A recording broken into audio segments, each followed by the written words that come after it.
அது கலிங்க மகா சாம்ராஜ்யம். அந்த ராஜ்யத்தை ஆண்டுகிட்டு இருந்த ராஜாவோட பேரு சூரிய பிரதாபவர்மன். அவர் பேரு கேட்டாலே எல்லா ராஜ்யத்து ராஜாக்களும் பயப்படுவாங்க. அவருக்கு இப்போ கல்யாண வயசு வந்துச்சு. அவருக்காக சுத்தி இருக்கிற அத்தனை ராஜ்யத்துல இருந்தும் எவ்வளவோ சம்பந்தங்கள் வந்துகிட்டு இருந்துச்சு. ஆனா ராஜாவுக்கு பலமான உடம்பு மட்டும் இல்ல, எழுகுன மனசும் இருக்கு. அவருக்கு சொத்து பத்து ராஜ்யம் எல்லாம் முக்கியம் இல்ல, குணம்தான் முக்கியம். ஒரு நாள் ராஜசபையில அரசர் உக்காந்துக்கிட்டு இருக்கும் போது பக்கத்துல அவருடைய அம்மாவும் உக்காந்துக்கிட்டு இருந்தாங்க. அவங்களுக்கு பக்கத்துல அந்த நாட்டோட மந்திரி உக்காந்துக்கிட்டு இருந்தாங்க. எல்லாரும் பேசிக்கிட்டு இருந்தாங்க. வணங்குகிறேன் மகாராஜா. அங்க தேசத்துல இருந்து உங்களுக்கு சம்பந்தம் வந்திருக்கு.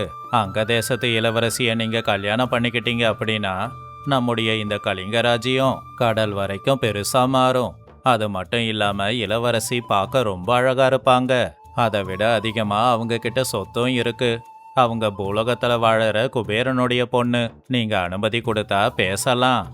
மந்திரியாரு, இந்த ராஜ்யத்தை பெருசு பண்ண நான் கல்யாணம் பண்ணி தான் பெருசாக்கணும்னு அவசியம் இல்லை. நான் பல யுத்தங்களை நடத்தி அதன் மூலமா கூட இந்த ராஜ்யத்தை பெருசு பண்ணுவேன். 2 ராஜ்யத்தை ஒன்று சேர்க்கறது தான் கல்யாணம்னு நீங்க சொல்றீங்க. ஆனா 2 மனசு ஒன்று சேர்றது தான் கல்யாணம்னு நான் நினைக்கிறேன். சூர்யா, மந்திரியாரு சொன்னது உண்மைதானப்பா? நம்ம வம்சத்துக்கு ஏத்தாப்புல ஒரு பொண்ணு வந்தா நல்லா இருக்கும். அங்க தேசத்து இளவரசி நம்ம நாட்டு மகாராணியா ஆனா அது உன்னுடைய சிம்மாசனத்துக்கு இன்னும் அழகு கூட்டும் இல்லையா? அப்புறம் எதுக்காக இப்படி யோசிக்கிற? ஆமா, சிம்மாசனத்துல என் கூட உக்கார ராணி எனக்கு வேண்டாம். ராணியாவே பிறந்து ராணியாவே வளர்ந்த அந்த பொண்ணுக்கு நம்ம ராஜ்யத்து ஏழைங்களோட பசி என்னன்னு தெரியுமா? தங்கமும் சொத்தும் கொண்டு வர்ற பொண்ணு எனக்கு வேண்டாம். நல்ல குணமும் கருணையும் கொண்டு வர்ற பொண்ணு வேணும். கோடி ரூபாய் இருந்தாலும் கூட தாய்ப்பாசம் இல்லாத பிள்ளைக்கு கோடி ரூபாய் பெருசா தெரியாது. அது மாதிரி தான் இந்த கலிங்க ராஜ்யத்துக்கு அரசியா வர்ற பொண்ணு என் கூட சிம்மாசனத்தை மட்டும் பங்கு போட்டுக்க கூடாது, என்னுடைய மனசையும் பங்கு போட்டுக்கிற பொண்ணா இருக்கணும். அரசே, என்னை மன்னிக்கணும். உங்களுடைய ஆசைகள் கேட்கறதுக்கு நல்லா இருக்கு, ஆனா நடைமுறைக்கு ஒத்து வராது அரசே.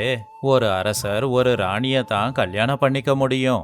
அதுதான் நம்ம வழக்கம். பழக்க வழக்கம் மனுஷங்க உருவாக்குனது மந்திரியாரு. நான் சொல்றது நியாயமும் தர்மமும்.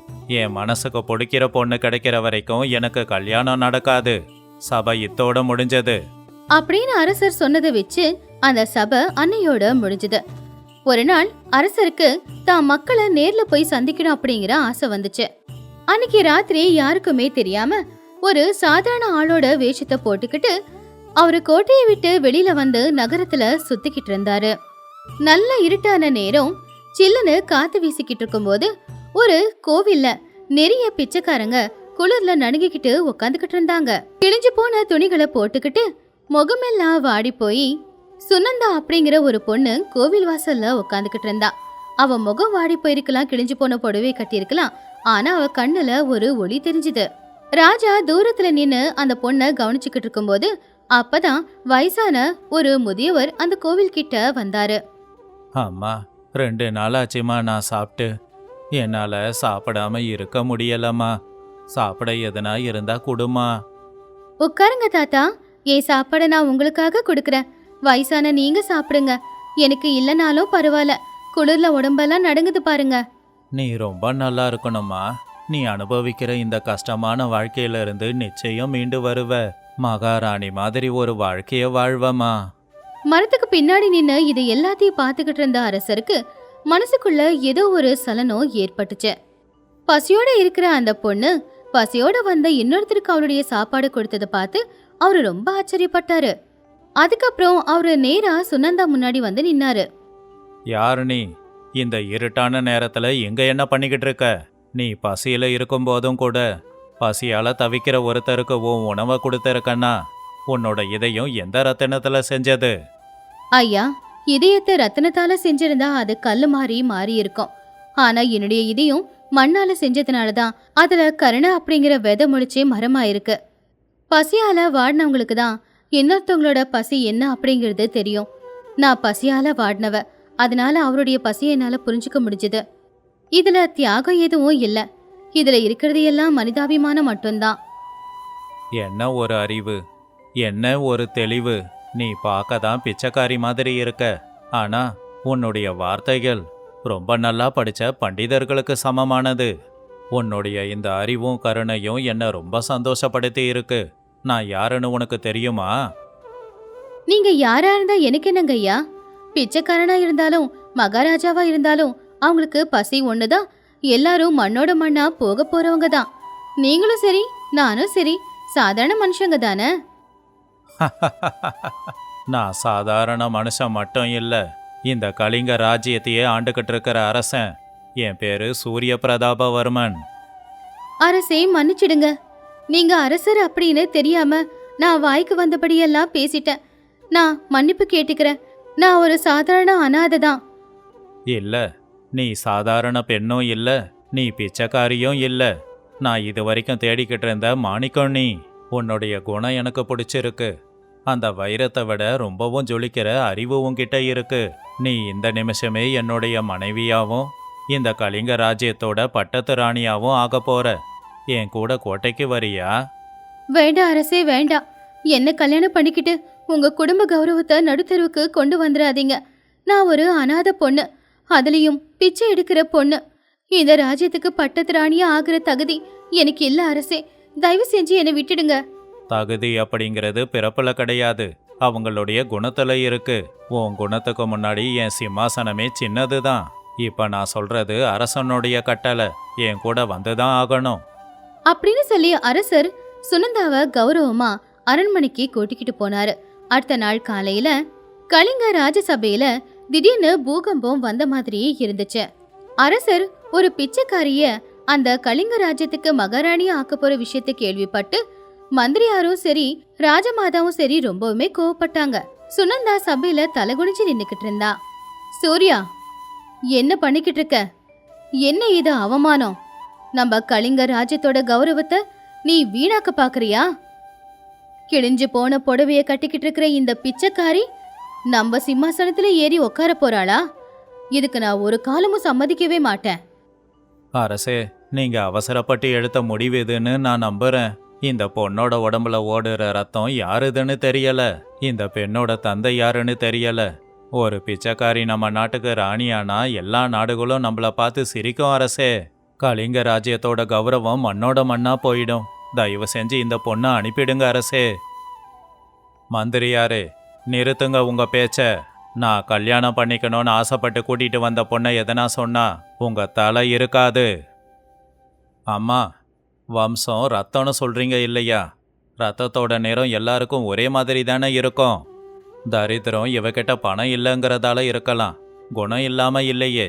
இவ செஞ்ச தியாகத்துக்கு முன்னாடி இந்த கிரீடமும் உங்க பணமும் நிக்க முடியாது. நான் இங்க கூட்டிக்கிட்டு வந்து நிறுத்தி இருக்கிறது ஒரு பிச்சைக்கார பொண்ணு இல்ல, அவ தான் கலிங்க ராஜ்யத்தோட எதிர்காலம். இல்ல சூர்யா, உன் தாயா நான் சொல்றேன். இந்த பொண்ணு நம்ம நாட்டு ராணியா நான் ஏத்துக்க மாட்டேன். ராஜமாதாவா சொல்றேன். இந்த பொண்ணு எனக்கு மருமகள ஆக முடியாது. ராஜகளியே இல்லை இவன் முகத்துல. அம்மா, அவசரப்படாதீங்க. மகாராஜாவோட முடிவை நம்மால மாத்த முடியாது. ஆனா ஒண்ணு, இந்த பொண்ணு இந்த சிம்மாசனத்துல உட்கார்றதுக்கு தகுதியான பொண்ணு தானான்னு நாம சோதிச்சு பார்க்கலாம். இந்த பொண்ணு நம்ம நாட்டு மகாராணி ஆகிறதுக்கு முன்னாடி தான் ஒரு திறமசாலினும் தன்னோட அறிவையும் நிரூபிச்சே ஆகணும். இன்னைக்கு சபையில வர்ற பிரச்சனைக்கு சரியான தீர்வையும் சரியான தீர்ப்பையும் இந்த பொண்ணு கொடுத்தா இந்த பொண்ணை இந்த நாட்டோட ராணியா நாங்க ஏத்துக்கிறோம். அப்படி தீர்ப்பை சரியா கொடுக்கலனா இங்கிருந்து போயிடணும். இந்த பரீட்சைக்கு சுனந்தா தயாரா தான் இருக்கா. அவ அறிவு மேலையும் குணத்து மேலையும் எனக்கு நம்பிக்கை இருக்கு. கேளுங்க மந்திரி, என்ன கேட்க போறீங்களோ கேளுங்க. சபையே அமைதியாதான் இருந்துச்சு. ஒரு பிச்சைக்கார பொண்ணு பக்கத்துல ஒரு ஆசனத்துல உட்காந்துக்கிட்டு இருந்தா. அப்ப மந்திரி சிரிச்சுக்கிட்டே எழுந்துச்சு நின்னு அவகிட்ட கேள்வியை கேட்டாரு. கேளுங்க எதிர்கால ராணியாரு. ஒரு ஊர்ல 2 ஆட்கள் இருக்காங்க. ஒருத்தன் கூலி வேலை செய்யறவன், இன்னொருத்தன் அந்த ஊரோட கோடீஸ்வரன். கோடீஸ்வரன் கிட்ட 100 ஏக்கரு பச்சை பசேல்னு வயல் இருக்கு. ஏழை கிட்ட ஒரு மாடு தான் இருக்கு. ஒரு நாள் ஏழை கிட்ட இருக்கிற மாடு கோடீஸ்வரனுடைய வயல்ல புகுந்து 100 ஏக்கர் புல்லையும் சாப்பிட்டு முடிச்சிடுச்சு. அடுத்த நாள் கோடீஸ்வரன் வந்து பார்த்தான். என் வயல்ல இருக்கிற புல்லை சாப்பிட்டதால இந்த மாடு எனக்கு சொந்தம்னு சொன்னான். அப்ப அந்த ஏழை வந்து, ஐயா, இந்த மாடு எனக்கு சொந்தம், எனக்கே கொடுத்துடுங்கன்னு கெஞ்சி கேட்டான். இப்ப நீங்க சொல்லுங்க, தர்மத்தின்படி அந்த மாடு யாருக்கு சொந்தம்? புல்லை இழந்து நஷ்டப்பட்ட கோடீஸ்வரனுக்கா இல்ல மாட்டை இழந்த ஏழைக்கா? இந்த தீர்ப்பை வச்சு நீங்க யாருன்னு நான் சொல்லுவேன். சபையில எல்லாரும் ஆர்வமா கேட்டுக்கிட்டு இருந்தாங்க. இது ரொம்ப சிக்கலான கேள்வி. அந்த மாட்டை கோடீஸ்வரனுக்கு கொடுத்தா ஏழைக்கு அநியாயம் பண்ண மாதிரி, ஏழைக்கு கொடுத்தா பாவம் கோடீஸ்வரனை நஷ்டப்படுத்தின மாதிரி. சுனந்தா குழம்புறத பார்த்து ராஜமாதா சிரிச்சுக்கிட்டு இருந்தாங்க. ஆனா சுனந்தா கண்ணு மூடி 10 நிமிஷம் யோசிச்சு பார்த்து அதுக்கப்புறமா எழுந்திருச்சு நின்னா. அவளுடைய குரலை சரி செஞ்சுக்கிட்டு அவ பேச ஆரம்பிச்சா. மந்திரியாரே, இந்த சின்ன கேள்வியை கேட்கறதுக்கு உங்களுக்கு கலிங்க ராஜ்யத்தோட ராஜசபை தான் கிடைச்சதா? தர்மம் எப்பவுமே ஒரே பக்கத்துல இருக்காது, அது தராசு மாதிரி சமமாதான் இருக்கும். நீங்க கேட்ட கேள்விக்கான தீர்ப்பு இதோ. அந்த மாடு நிச்சயமா அந்த கோடீஸ்வரனுக்கு தான் சொந்தம். சுனந்தாவோட தீர்ப்பு கேட்டதும் மகாராஜாவுக்கு என்ன சொல்றதுன்னே தெரியல. என்ன இந்த பொண்ணு ஏழைக்கு அநியாயம் பண்றாளே அப்படின்னு நினைச்சாரு. அப்போ மந்திரி விழுந்து விழுந்து சிரிச்சாரு. என்ன தீர்ப்பு, என்ன தீர்ப்பு? ஒரு பிச்சைக்கார பொண்ணா இருந்தாலும் கோடீஸ்வரனுக்காக நியாயம் சொல்றேனா? நல்ல தீர்ப்பு தான். ஆனா நீ தோத்து போயிட்ட. ஒரு நிமிஷம் மந்திரியாரே, இன்னும் நான் முழுசா தீர்ப்பு கொடுக்கல. நான் மாடு அவருடைய புல்ல தின்னதுக்காக தான் கோடீஸ்வரனுக்கு சொந்தம்னு சொன்னேன். உண்மைதான், அந்த புல்லு அவருக்கு தானே சொந்தம். அதை சாப்பிட்டு பலமா இருக்கிற மாடு அவருக்கு தான் சொந்தமாகும். ஆனா அந்த மாட்டு கொடுக்கற பாலை வச்சுதான் அந்த ஏழை இத்தனை வருஷமா வாழ்ந்துகிட்டு இருக்கான். அந்த மாடு பால் கொடுக்கலனா அந்த ஏழை எப்பவோ செத்து போயிருப்பான். அப்படி பார்த்தா அவனுடைய உடம்புல இருக்கிற அந்த உசுறு அந்த மாடு கொடுத்த பாலால தான் வந்துச்சு. அப்படி பார்த்தா அந்த உசுரும் அந்த மாட்டுக்கு தானே சொந்தம். ஆமா, அதுதான் உண்மை. அப்படின்னா என் தீர்ப்பை கேளுங்க. நான் கொடுக்கிற தீர்ப்பு, அந்த மாடு கோடீஸ்வரனுக்கு சொந்தமான பொழுது அந்த மாட்டையே உயிரா நினைச்சு அதை நம்பி வாழ்ந்துகிட்டு இருந்த இந்த ஏழையும் கோடீஸ்வரனுக்கு தானே சொந்தம். அப்படின்னா மாட சொந்தம்னு சொல்ற அந்த கோடீஸ்வரனே தான் இந்த ஏழையையும் தனக்கு சொந்தமாக்கிக்கணும், அவனுக்கு தேவையான எல்லாத்தையும் செஞ்சு கொடுக்கணும், அவனை நல்லபடியா பாத்துக்கணும். ஒருவேளை இதை செய்யறதுக்கு அந்த கோடீஸ்வரன் ஒத்துக்கல அப்படின்னா மறுபடியும் அந்த மாடு அந்த ஏழைக்கு தான் சொந்தம் அப்படின்னு தீர்ப்பு கொடுக்கணும். இதுதான் நியாயம், இதுதான் இந்த ராஜ்யத்தோட தர்மம். சுனந்தா கொடுத்த இந்த தீர்ப்பு கேட்டு அந்த ராஜசபையில இருக்கிற மற்ற சிற்றரசுகளும் அதே மாதிரி எல்லா ஜனங்களுமே எழுந்துச்சு நின்னு வாழ்க வாழ்க அப்படின்னு சொன்னாங்க. மகா மந்திரியோட முகத்துல ஈ ஆடல. அவரு குதர்க்கமா இவ்வளவு சிக்கலோட கேட்ட கேள்விக்கு சுனந்தா இவ்வளவு தெளிவா கொடுத்த பதில கேட்டு அவரே ஆடி போயிட்டாரு. இப்படி ஒரு தீர்ப்ப சுனந்தா கொடுப்பா அப்படின்னு அவரு கொஞ்சம் கூட எதிர்பார்க்கல. சூரிய பிரதாப வர்மனுடைய கண்ணுல இருந்து ஆனந்த கண்ணீர் வந்துச்சு. அவரு உடனே எழுந்துச்சு வந்து சுனந்தா பக்கத்துல நின்னுக்கிட்டாரு. பாத்தீங்களா மந்திரியாரு, பாத்தீங்களா அம்மா, மண்ணுல கிடைச்ச மாணிக்கம் ஏன் சுனந்தா? இவளால இந்த கலிங்க ராஜ்யத்தோட கௌரவம் 2 மடங்கு அதிகமாகும். இப்ப சொல்லுங்க, இவளுக்கு ராணியாகிற தகுதி இருக்கா? என்ன மன்னிச்சிடுமா, தரித்திரம் துணியில ஒட்டிக்கிட்டு இருக்கலாம், ஆனா அது அறிவுல இருக்காது அப்படிங்கறத நீ நிரூபிச்சிட்ட. இந்த ராஜ்யத்தோட சிம்மாசனத்துல உட்காரறதுக்கு என் புள்ளைய விட அதிக தகுதி உனக்கு தாமா இருக்கு. என் புள்ள உன்னை தேர்ந்தெடுத்து என் வம்ச கௌரவத்தை அதிகமாக்கியிருக்கான். அம்மா, நான் குதர்க்கமான கேள்வியை கேட்டு உங்களை அவமானப்படுத்தினதுக்கு என்ன மன்னிச்சிடுங்க. இனி இந்த ராஜ்யத்தோட ராணி நீங்க தான். உங்க கல்யாணத்தை என்னோட தலைமையிலேயே நடத்தி வைக்கிறேன். அதை கேட்டு ராஜா ரொம்ப சந்தோஷப்பட்டாரு. கலிங்க ராஜ்யத்தோட மக்கள் எல்லாருமே கல்யாணத்துக்கு வந்தாங்க. எல்லாருமே ரொம்ப உற்சாகத்தோட இருந்தாங்க. பட்டு துணிய போட்டுக்கிட்டு தங்க பல்லக்குல சுனந்தா சந்தோஷமா மேடைக்கு வந்தா. வேத மந்திரங்களுக்கு நடுவுல கலிங்க ராஜ்யத்தோட மகாராஜா சூரிய பிரதாப வர்மன் பிச்சைக்காரியா இருந்த ஒரு பொண்ணோட கழுத்துல தாலிய கட்டி அந்த பொண்ண தன்னுடைய பட்டத்து ராணியா ஆக்குனாரு. அப்படி ஒரு சாதாரண பொண்ணு அவளுடைய குணத்தாலையும் அவளுடைய அறிவாலையும் மகாராஜாவோட மனசை வென்றது மட்டும் இல்லாம அந்த ராஜ்யத்தோட மந்திரி மக்களோட மனசையும் வென்றிருந்தா. இப்படி பிச்சைக்காரியா இருந்த ஒரு பொண்ணு மகாராணியா மாறின அந்த கதை கலிங்க ராஜ்யத்தோட சரித்திரத்துல நின்னு போச்சு. குணத்தை மிஞ்சிய பெரிய சொத்து இல்லைங்கிறத இந்த கதை இந்த உலகத்துக்கு தெரியப்படுத்துச்சு. அது ரொம்பவும் அழகா இருந்த ஒரு கிராமம். அந்த கிராமத்தோட எல்லையிலேயே ஒரு சின்னதா இருந்த ஓட்டு வீடு. அந்த ஓட்டு வீட்டுல இருக்கிறது ரங்கம்மா அப்படிங்கிற சமையல்காரம்மா. ஊருக்கு புதுசா யாரு வந்தாலும் சரி ரங்கம்மாவோட வீட்டுல தான் போய் சாப்பாடு சாப்பிடணும். ரங்கம்மா சமைக்கிற சாப்பாடு எந்த அளவுக்கு சுவையா இருக்குமோ ஆனா அந்த அளவுக்கு அவங்க மனசு ரொம்ப மோசமானது. பணத்துக்காக அவங்க என்ன வேணும்னாலும் செய்யற ரகம். சாப்பாடு போடுறேங்கிற பேருல சாப்பாடு போட்டது கம்மியா போட்டு அவங்க கிட்ட அதுக்கு பணத்தை ரொம்பவே அதிகமா வசூல் பண்ணிடுவாங்க. ஒரு நாள் மதிய நேரம் ரங்கம்மா அவங்க வீட்டோட திண்ணையில உக்காந்துக்கிட்டு வெத்தலை பாக்க வாயில போட்டு மென்னுக்கிட்டு வேலைக்காரன் சுப்பையாவை கூப்பிட்டாங்க. டேய் சுப்பையா, சாப்பாடு போட வாழை இலைய பறிச்சிட்டு வான்னு சொல்லி எவ்வளவு நேரம் ஆச்சு? ஆமா, அந்த மோர்ல இன்னும் கொஞ்சம் தண்ணிய கலக்க சொன்னனே, கலந்தியா?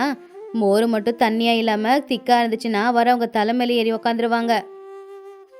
அம்மா, ஏற்கனவே மோர் தண்ணியா இருக்கு அப்படின்னு நேத்து வந்த ஒருத்தர் சண்டை போட்டாரு. அதில் இன்னும் கொஞ்சம் தண்ணியை கலக்க சொன்னா அப்புறம் வெறும் தண்ணியா தான் இருக்கும். என்னடா, எனக்கு அறிவுரைய சொல்ல வந்துட்டியா? பணம் ஒன்னும் சும்மா இங்க கொட்டல, கஷ்டப்படுறதுனால தான் கொட்டுது. அந்த ஜமீன்தாரெல்லாம் வரமாட்டான். நீ நான் சொன்ன மாதிரி மோர்ல போய் தண்ணிய கலக்க. அவங்க 2 பேரும் பேசிக்கிட்டு இருந்த அந்த நேரத்துல தோளுல ஒரு பைய போட்டுக்கிட்டு ரொம்பவும் சோர்வா ஒரு பையன் நடந்து அவங்க வீட்டுக்கிட்ட வந்தான். அவனோட பேரு ராமு. ராமு பாக்குறதுக்கு அப்பாவியா இருந்தாலும் அவன் ரொம்பவும் புத்திசாலி. அவன் இந்த ஊருக்குள்ள வந்தப்பவே ரங்கம்மாவை பத்தி கேள்விப்பட்டுட்டான். அவங்களுக்கு பாடம் கத்து கொடுக்கதான் அவன் இங்க வந்திருந்தானே. ஆமா, வணக்கம்மா. வெயில் ரொம்ப அதிகமா இருக்கு. குடிக்கிறதுக்கு தண்ணியும் சாப்பிட கொஞ்சம் சாப்பாடும் கிடைக்குமா? சாப்பாடா? சாப்பாடெல்லாம் இருக்கு. ஆனா இங்க சும்மாலாம் கொடுக்க மாட்டேன். சாப்பிட்றதுக்கு முன்னாடியே சொல்றேன், சாப்பாட்டுக்கு நீ எனக்கு 1 ரூபாய் கொடுக்கணும். இங்க கடன் கிடையாது. பணம் இல்லனா அப்படியே நடைய கட்டுப்பா. என்னம்மா நீங்க? கையில பணம் இல்லாம யாருன்னா சத்திரத்துக்கு வருவாங்களா? என்கிட்ட பணம் இருக்கு. ஆனா ஒரே ஒரு நிபந்தனை. நிபந்தனையா? சாப்பாடு போடுறதுக்கு என்ன நிபந்தனை? ஒன்றும் இல்லைம்மா, நான் சாதாரண சாப்பாடு சாப்பிட மாட்டேன். வாழை இலையில சூடா சாப்பாடு, அதுக்கு மேலே கொஞ்சம் நெய், அதுக்கு மேலே சாம்பார், ஊறுகாய், 2 விதமான பொரியல், வடையும் பாயாசமும். இப்படி ஒரு விருந்து சாப்பாடு இருந்தால் தான் நான் சாப்பிடுவேன். செலவை பற்றி கவலை இல்லை. நீங்கள் சமைப்பீங்களா? ஓஹோ, நீங்க சாப்பாடு பிரியரா? சந்தோஷம். நீங்க கேட்டது எல்லாத்தையுமே நான் கொடுக்கறேன். ஆனா அதுக்கு 5 ரூபாய் ஆயிடுமே. 5 என்ன, 10 வாங்கிக்கோங்க. ஆனா சுவை மட்டும் நல்லா இருக்கணுமா? ரங்கம்மா மனசுக்குள்ள பெரிய வீட்டு புள்ள மாதிரி தெரியறான். ஆனா கொஞ்சம் பைத்தியம். 10 ரூபாய் தரேன்னு சொல்றான் அப்படின்னு நினைச்சுக்கிட்டு சுப்பையாவை கூப்பிட்டாங்க. டேய் சுப்பு, கேட்டல, ஐயாவுக்கு ராஜ விருந்துக்கு ஏற்பாடு பண்ணு. நெய்ய கொஞ்சம் தூக்கலாவே போட்டு சமையல் பண்ணு. ராமு வாழை இலைக்கு முன்னாடி வந்து உட்கார்ந்தான். ரங்கம்மா அவனுக்கு சாப்பாடு பரிமாறினாங்க. அவன் சாப்பிட்டுக்கிட்டே இருக்கும்போது கொஞ்ச நேரத்துக்கு அப்புறமா அவன் தோல்ல போட்டிருந்த பையக்குள்ள இருந்து சின்னதா இருக்கிற ஒரு பித்தளை பாத்திரத்தை எடுத்து பக்கத்துல வச்சுக்கிட்டான். அதுக்கப்புறம் அவன் சாப்பிட ஆரம்பிச்சான். என்னப்பா இது? நீ சாப்பிட்டுக்கிட்டு இருக்கும்போது அந்த பித்தளை கிண்ணத்தை ஏன் பக்கத்துல வச்சுக்கிட்டு இருக்க? அதுக்கும் சாப்பாட்டுக்கும் என்ன சம்பந்தம்? ஷ், அம்மா, சத்தமா கத்தாதீங்க. இது சாதாரண பாத்திரம் இல்லை. என் முப்பாட்டம் காலத்து அச்சய பாத்திரம். இந்த பாத்திரத்துக்கும் பசி எடுக்கும். நான் சாப்பிடும்போது அதுக்கும் கொஞ்சம் விருந்து சாப்பாடு கொடுத்தாதான் அந்த பாத்திரம் சந்தோஷப்படும். அச்சய பாத்திரமா? அப்படின்னா கதையில கேட்ட மாதிரி கேட்டது எல்லாத்தையுமே கொடுக்குமா? அப்படியே தான்னு சொல்ல முடியாது, ஆனா கிட்டத்தட்ட அப்படிதான். இதோட குணம் என்னன்னா, இதோட முதலாளி வயிறார சாப்பிடும்போது அதை பார்த்து சந்தோஷப்பட்டு ஒரு தங்க காசை கொடுக்கும். ஆனா ஒரே ஒரு நிபந்தனை என்னன்னா, சாப்பாடு அமிர்தம் மாதிரி இருக்கணும். ரங்கம்மா ஆச்சரியமா, தங்க காசா? உண்மையாவா? அப்படின்னு ஆச்சரியமா கேட்டாங்க. உங்களுக்கு நம்பிக்கை இல்லையா? அப்படின்னா இருங்க. இப்ப நீங்க கொடுத்த சாப்பாடு நல்லா இருந்துச்சு. நான் வயிறார சாப்பிட்டேன். அதை இந்த பாத்திரம் பார்த்துச்சு இல்லையா? என்ன பண்ண போது பாருங்க. ராமு அந்த பாத்திரத்தை கையில வச்சுக்கிட்டு கண்ணை மூடிக்கிட்டு ஏதோ மந்திரம் சொல்ற மாதிரி நடிச்சுக்கிட்டு இருந்தான். ஓம் சாப்பாடாய நமஹா. அம்மா, இந்த சமையல்கார அம்மாவோட சமையலுக்கு சந்தோஷப்பட்டு ஒரு தங்க காசை கொடுமா அப்படின்னு ராமு கேட்டான். ஆனா அவன் ஏற்கனவே அவனுடைய கையில ஒரு தங்க காசை ஒளிச்சு வச்சிருந்தான். அந்த தங்க காசை சத்தம் வர மாதிரி அந்த பானையில டங்குன்னு போட்டான். ஆனா அவன் தான் அந்த தங்க காசை போட்டாங்கிறது ரங்கம்மாவுக்கு தெரியல. ராமு தங்க காசை அச்சய பாத்திரம் கொடுத்த மாதிரி எடுத்து கொடுத்தான். அம்மா, நீங்க இன்னைக்கு போட்ட சாப்பாடு சுவையா இருந்துச்சு. அதான் என் பாத்திரம் தங்க காசை கொடுத்துருக்கு. இதை நீங்களே வச்சுக்கோங்க. எனக்கு சில்லறையெல்லாம் தர வேண்டாம். ரங்கம்மா அந்த தங்க காசை வாயில வச்சு கடிச்சு பார்த்தாங்க. சந்தேகமே இல்ல, அது ரொம்ப சுத்தமான தங்கம்தான். 5 ரூபாய் சாப்பாடுக்கு அவன் தங்க காசை அவங்களுக்காக கொடுத்திருந்தான். அந்த நொடியே அவங்க மனசுக்குள்ள பேராசை முளைக்க ஆரம்பிச்சுது. இந்த பாத்திரம் மட்டும் என்கிட்ட இருந்தா தினமும் ஒரு தங்க காசை நான் எடுத்துப்பேன். அப்புறம் நான் கோடீஸ்வரியில ஆயிடுவேன் அப்படின்னு மனசுக்குள்ள நினைச்சாங்க. தம்பி, இந்த பாத்திரம் இவ்வளவு சக்தி வாய்ந்த பாத்திரம் அப்படிங்கிறது எனக்கு தெரியாது. நீ சொன்னது உண்மைன்னு இப்ப நான் நம்புறேன். நீ ரொம்ப அசதியா இருக்கல்ல, இன்னைக்கு ராத்திரி இங்கேயே தங்கு. நாளைக்கு வேணும்னா எழுந்திருச்சு போ. சரிங்கம்மா, நீங்க பாசம் காட்டுறத பார்க்கும்போது எனக்கு எங்க அம்மா ஞாபகம் வருது. நான் இங்கேயே தங்குறேன். அன்னைக்கு ராத்திரி ரங்கம்மாவுக்கு தூக்கம் வரல. ராமு கிட்ட இருக்கிற அந்த பாத்திரத்தை எப்படியாவது அவங்க சொந்தமாக்கிக்கணும் அப்படின்னு நினைச்சுக்கிட்டு இருந்தாங்க. அடுத்த நாள் காலையில ராமு எழுந்துச்சு வந்தப்போ ரங்கம்மா அவன்கிட்ட ரொம்பவும் பாசமா, என்னப்பா ராமு, எழுந்துச்சிட்டியா? இன்னைக்கு உனக்காக சூட இட்லியும் தேங்காய் சட்னியும் சாம்பாரும் வச்சிருக்கேன். வாப்பா, வந்து சாப்பிடு. அட, காலையிலேயே இவ்வளோ கவனிப்பா. ஆனா என்கிட்ட பணம் இல்லையேம்மா. சீச்சி, நான் என்ன இதெல்லாத்தையும் பணத்துக்காகவா செய்யறேன்? உன்னை பார்த்தா எனக்கு புள்ள மாதிரி இருக்கு. ஒரு அம்மா பிள்ளைக்காக செய்யறத பணத்துக்காகன்னு சொல்ல முடியுமா? நீ ஒரு வாரம் இங்கே தங்கிருந்து நல்லா வயிறார சாப்பிட்டுட்டு தான் போகணும். ராமு அதை கேட்டு மனசுக்குள்ள சிரிச்சான். தூண்டில்ல மீன் மாட்டிக்கிச்சுன்னு அவனுக்கு தெரிஞ்சுது. உங்க விருப்பம்மா. நீங்க பாசத்தால கொடுக்கறத நான் வேண்டான்னு சொல்லல. ஆனா ஒன்று ஞாபகம் வச்சுக்கோங்க, நான் திருப்தியா சாப்பிட்டா மட்டும்தான் பாத்திரம் தங்க காசை கொடுக்கும். அதுக்கு என்னப்பா, அது எல்லாத்தையும் நான் பாத்துக்கிறேன். அன்னையிலிருந்து ரங்கம்மாவோட வீடு ஒரு சத்திரமாவே மாறிடுச்சு. ராமுவுக்கு காலையில மதியம் ராத்திரின்னு 3 வேளையும் ராஜ விருந்த சமைச்சு போட்டுக்கிட்டு இருந்தாங்க ரங்கம்மா.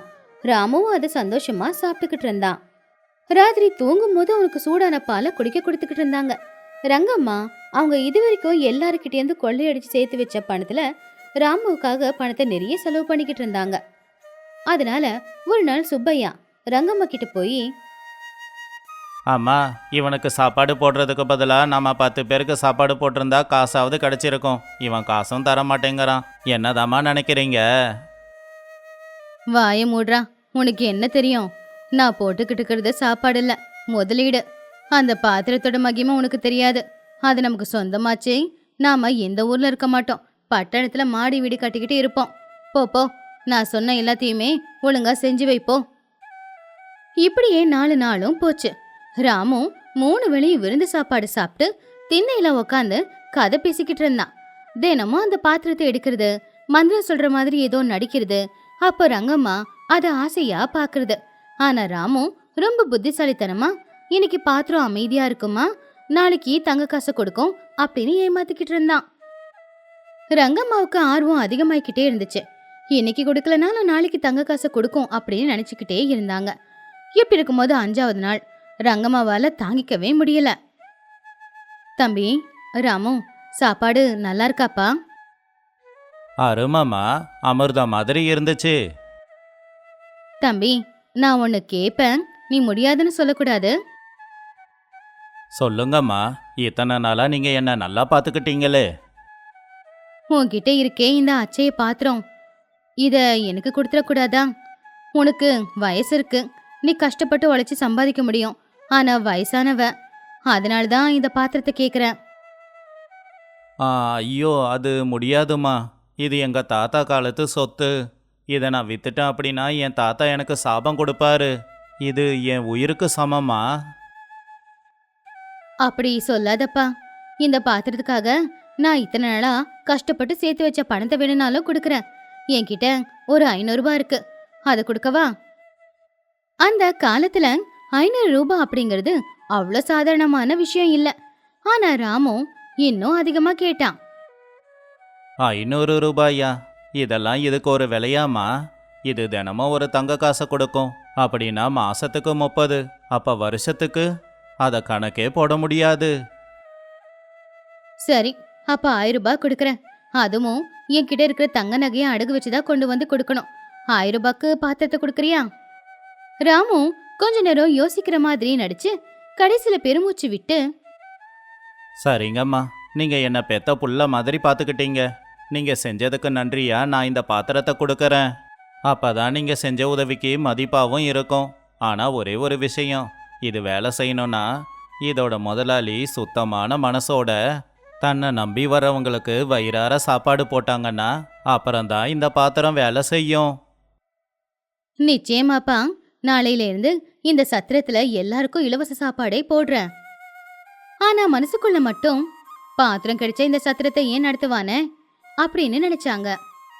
ரங்கம்மா உடனே அவங்க அறைக்குள்ள போய் அவங்க அறையில வச்சிருந்த பெட்டியை திறந்து இத்தனை நாள் எல்லாரையுமே ஏமாத்தி அவங்க சேர்த்து வச்சிருந்த 1000 ரூபாயை கொண்டு வந்து ராமு கிட்ட கொடுத்துட்டாங்க. ராமு அந்த 1000 ரூபாயை எடுத்து அவனுடைய பையக்குள்ள வச்சுக்கிட்டு அந்த பையில பட்டு துணியால சுத்தி வச்சிருந்த அந்த பித்தளை பாத்திரத்தை ரங்கம்மாக்கு கொடுத்தான். அம்மா, அப்படின்னா நான் கிளம்புறேன். பொழுது போகுதில்ல. அடுத்த ஊர்ல என் சொந்தக்காரங்க இருக்காங்க. நான் அங்க போகணும். சரிப்பா, போயிட்டு வா. பார்த்து பத்திரமா போ. அவங்களுடைய ஆசை முழுக்க இப்ப பாத்திரத்து மேலதான் இருந்துச்சு.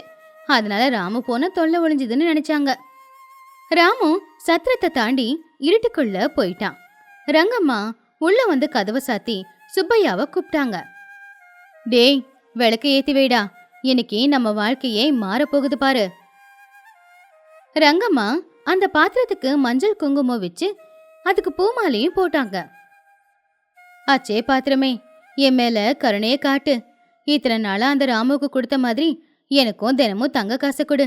இந்தா, உனக்காக நான் லட்டு செஞ்சு கொண்டு வந்திருக்கேன் அப்படின்னு சொல்லி அவங்க கொண்டு வந்த லட்ட அந்த பாத்திரத்தை போட்டு கையெடுத்து கும்பிட்டு, குடுமா, தங்க காசு கொடு அப்படின்னு வேண்டிக்கிட்டாங்க. 1 நிமிஷம் ஆச்சு, 5 நிமிஷம், அரை மணி நேரம். பாத்திரத்துல இருந்து எந்த சத்தமும் வரல. பாத்திரத்துல லட்டு அப்படியே தான் இருந்துச்சு. ரங்கம்மாவுக்கு ஒண்ணுமே புரியல. பாவம், அவங்க எதிர்பார்த்த தங்கம் கிடைக்கல. என்ன இது, ஏன் தங்கம் கிடைக்கல? சுப்பையா, நீயும் கையெடுத்து கும்பிடுடா. சுப்பையாவும் கையெடுத்து கும்பிட்டான். ஆனாலும் தங்கம் வரல. ரங்கம்மா பொறுமையை இழந்துட்டாங்க. இப்ப தங்கத்தை கொடுக்க போறியா இல்ல உன்னை தூக்கி போட்டுருவா அப்படின்னு சத்தமா கத்துனாங்க. அப்படி பாத்திரத்தை தூக்கும் போது பாத்திரத்துக்கு கீழே ஒட்டி இருந்த ஒரு காகிதம் கீழே விழுந்துச்சு. அத சுப்பையா எடுத்து ரங்கம்மா கிட்ட, அம்மா, இந்த காகிதத்துல ஏதோ எழுதி இருக்குமா? அதுல என்னடா இருக்கு, படிச்சு காட்டு. அம்மா ரங்கம்மா, இந்த பாத்திரம் வெறும் பித்தளை பாத்திரம் மட்டும்தான். இதுக்கு நான் தான் அச்சய பாத்திரம்னு பேரே வச்சேன். இது தங்கத்தை கொடுக்காது, ஆனா உனக்கு ஒரு பாடத்தை கத்து கொடுத்துருக்கு. இத்தனை நாளா ஊர்க்காரங்களை ஏமாத்தி நீ சம்பாதிச்ச பணம் உன் பேராசையால இன்னொருத்தனுக்கு சொந்தமாயிடுச்சு. பசியோட வரவங்களுக்கு வயிறார சாப்பாடு போடுறது புண்ணியம், ஆனா அதை வியாபாரமாக்குறது பெரிய தப்புமா. இந்த 1 வாரமா என்ன நல்லபடியா பாத்துக்கிட்டதுக்கு பரிசு இந்த பித்தளை பாத்திரம். இப்படிக்கு உங்க ராமு. ரங்கம்மா தலையில இடி விழுந்த மாதிரி இருந்துச்சு. ஐயோ, என் 1000 ரூபாய் என்னை ஏமாத்தி என்கிட்ட இருக்கிற 1000 ரூபாவை வாங்கிட்டு போய் ஒண்ணுத்துக்கு உதவத பித்தளை பாத்திரத்தை கொடுத்துட்டு போயிட்டானே, ஐயோ அப்படின்னு சொல்லி நெஞ்சில அடிச்சுக்கிட்டு அவங்க அழ ஆரம்பிச்சாங்க. ஆனா அன்னைக்குதான் ரங்கம்மாவுக்கு அறிவு வந்துச்சு. பேராசப்பட்டா இருக்கிறதையும் எழுந்துருவோம் அப்படின்னு அவங்க தெரிஞ்சுக்கிட்டாங்க. அன்னையில இருந்து சத்திரத்துக்கு யாரு சாப்பிட வந்தாலும் அவங்க கிட்ட கம்மியான பணத்தையே வாங்கிக்கிட்டு அவங்களுக்கு வயிறார சாப்பாடு போட்டுக்கிட்டு இருந்தாங்க. ஆனா அந்த பித்தளை பாத்திரத்தை மட்டும் அடையாளமா சமையல் அறையிலேயே அவங்க தொங்க விட்டு இருந்தாங்க. இந்த கதையில இருக்கிற நீதி என்னன்னா, பேராசை பெரு நஷ்டம். ஒருத்தங்களை ஏமாத்தி நாம பணம் சம்பாதிச்சோம்னா அந்த பணத்தை நம்மள ஏமாத்தி யாராவது வாங்கிக்கிட்டு போயிடுவாங்க. அதுக்கு ஏமாத்தாமே இருக்கலாமே.